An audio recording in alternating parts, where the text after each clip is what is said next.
اکتوبر میں تقریباً 2000 اور نومبر کے ڈی چوک احتجاج میں تقریباً 5000 پی ٹی آئی کے غریب کارکنان جو 7 سے 11 ایف آئی آرز میں نامزد ہیں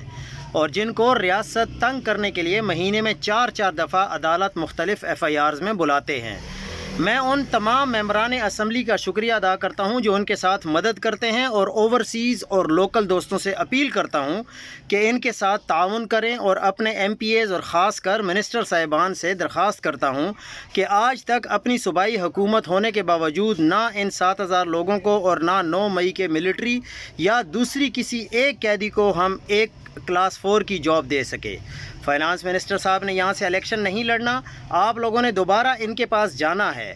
اور جس طرح آپ اپنے فنڈز کے لیے بات کر سکتے ہیں ان غریب کارکنان کے روزگار کے لیے بھی بات کریں۔ عزت اللہ دینے والا ہے، ڈرنا چھوڑ دیں، کیونکہ ان غریب کارکنان کے پاس آپ نے دوبارہ جا کر ووٹ بھی مانگنا ہے۔